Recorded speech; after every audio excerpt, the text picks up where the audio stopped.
lovelies. It is here. Woohoo! Schiffer just sent me a copy of Robert M. Place's brand new, re-released second edition of the Buddha Tarot. And I'm going to do an unboxing of this today. I'm very excited. Robert and I are doing a workshop at Omega Institute October 16th through 21st of 2022. I'll put a link to the website for that.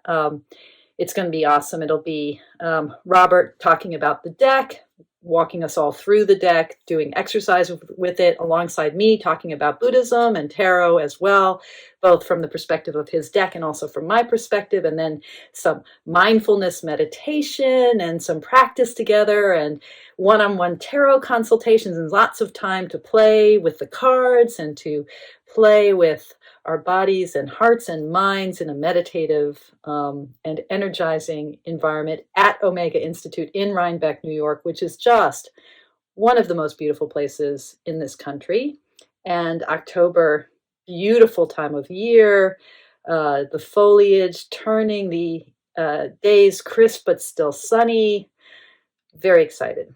Anyway, yeah, so let's get into it. First of all, I want to talk a little bit about the 2004 edition of this deck, which came in this, it's a Llewellyn production. It came in this box, you know, it's sort of very typical for that time Llewellyn box.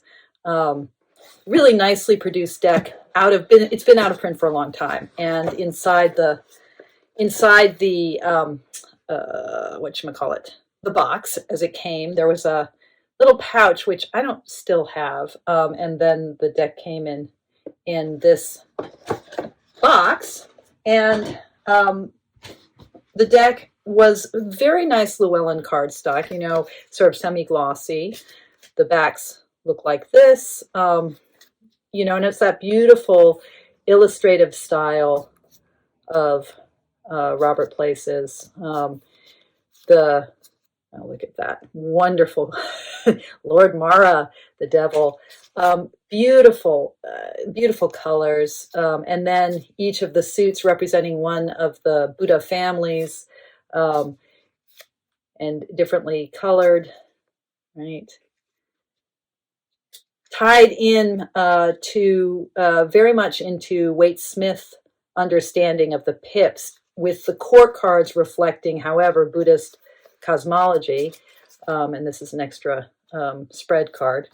The major arcana, though, tracking the life of the Buddha. It's a brilliant deck, and I've long wanted to do more work online with you guys with this deck. I've long wanted to have an opportunity to collaborate with Robert M. Place, and now these things are possible where they had not been possible before because the deck was out of print. But it's no longer out of print. The other thing about the original production of the deck is that it came with a little booklet that was, you know, that was good. It's a meaty white book that is keyed into the deck in its specificity and has really helpful discussions of each of the cards, as well as a good little intro. But the companion book is the true prize. And that was a separate purchase. Now, some of you have tried to get copies both of the deck and the companion book, and both have just been prohibitively expensive. They're really hard to get. But this, like all of Robert Place's books, the beginning offers a really fabulous historical introduction to Hermeticism and to the sort of the Western philosophy that underlies the tarot. And then he goes into the discussions of Buddhism. I'm a Zen Buddhist. This deck is really from a Tibetan Buddhist perspective. Those harmonize together beautifully. It's very, I mean, his work is detailed and careful and smart, and this book is wonderful, but it's been impossible to get. Schiffer, however, and here we get to the unboxing, Schiffer has now put together their version of the cards and the deck itself, the book itself, in one box. And I've seen pictures of it, but I haven't seen it in person, so we're going to look at it together as I try not to open up a vein with my little pocket knife. All right, very nicely packed. Many thanks to Chris at Schiffer for sending it my way. Oh, lots of good bubble wrap. Oh, and nicely wrapped within the package. Just beautiful attention to detail to get this lovely thing to me in all its glory. As she rips it open. Here it is. So the cards themselves, my understanding, and I will do, I think not in this video, but I'll do in another video, I will do a side-by-side comparison of the cards. I talked to Robert. I think the cards are the artwork is the same. The formatting is different. You'll see there's border, the colors, it's the backing is different. The book itself has been updated a little bit, and I'll also, in videos to come, I will talk about that after I've had a chance to kind of look at things. But my intention is to do, especially if there's interest, to do some videos working with this deck and talking about this deck in the now available Schiffer edition. Oh, okay. So it's one of these beautiful, I mean, you know, our standards have changed in 20 years, right? We expect more from our deck publishers, and we have come to expect quality boxes, magnetic closures. And here's the book. Oh, very nice. I mean, the Llewellyn production quality was great too, but although this book, yeah, the book was published by Llewellyn as well. So it's, you know, comparable, I mean, not that this matters, comparable size, comparable. This is the paper and the binding is quite similar. It's a little bit, yeah, it's a little bit, the margins are a little bit smaller, which makes the book a slightly smaller format, which allows it to fit in the box a little bit more seamlessly. It says on the back, the Buddha Tarot, the ancient philosophers and alchemists taught that the highest wisdom is to see the patterns that are timeless. This is what happened to Siddhartha as he sat under the Bodhi tree. He saw the pattern of all his incarnations like a great wheel and became the Buddha, the enlightened one. Now the archetypal similarities between his journey to enlightenment and the story told by the major arcana are brought to light in the Buddha Tarot. And that sense of Siddhartha as enacting an archetypal journey, Siddhartha, the historical Buddha, the guy who becomes the Buddha, Siddhartha, sitting under the Bodhi tree, that idea of him as enacting an archetypal journey, it's something that, you know, Jungians have talked about, that Joseph Campbell talks about in the Hero with a Thousand Faces.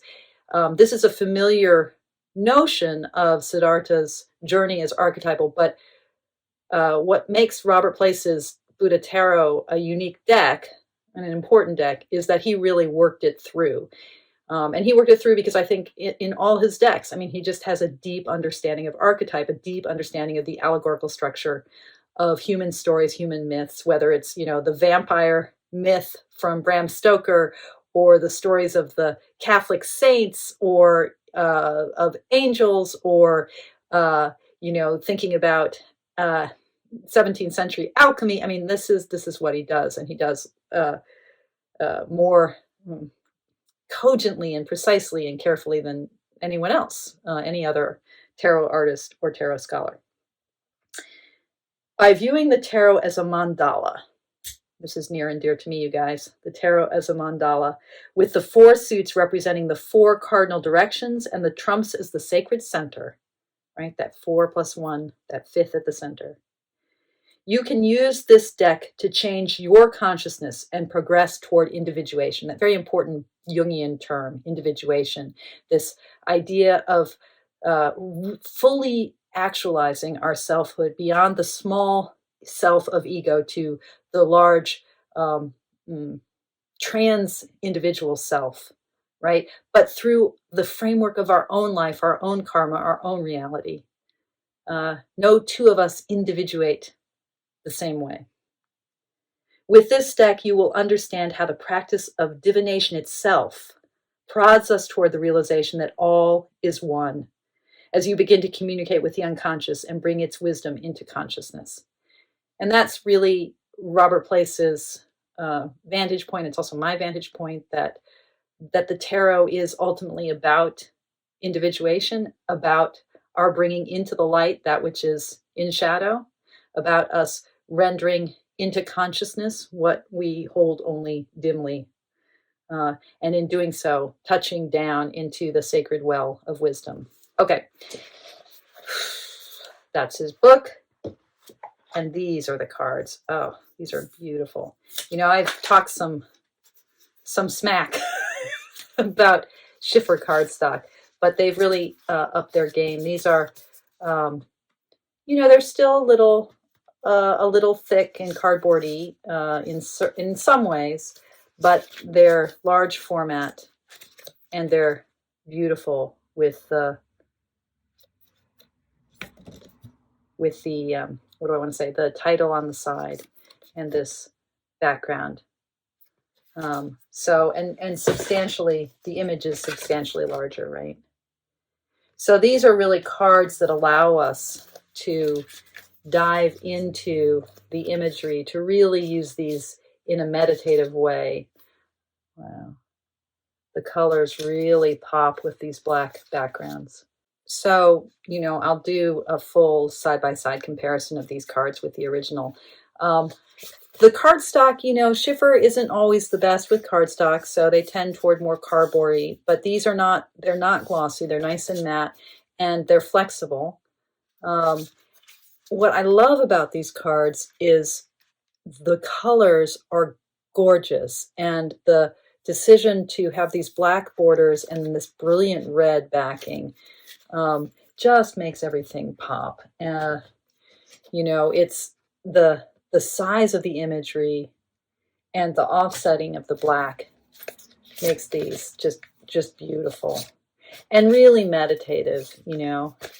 So I can live with, you know, my idea, which might be a linen or a sort of more, actually this is not bad cardstock, the original, a more flexible, sort of slightly more plasticized feeling.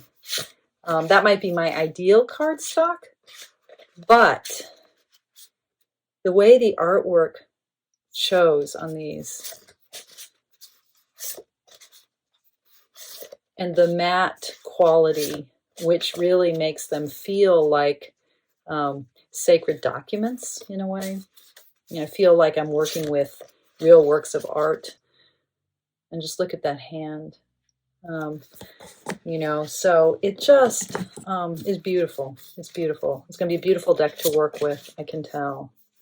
And then again, the larger format. Oh, look at that. So, you know, the chakras, right? The morning star. This is his version of the star. So the moment when Siddhartha awakens, that alignment of the chakras and that incredible sense of awakening pulsing through this human life. Yeah.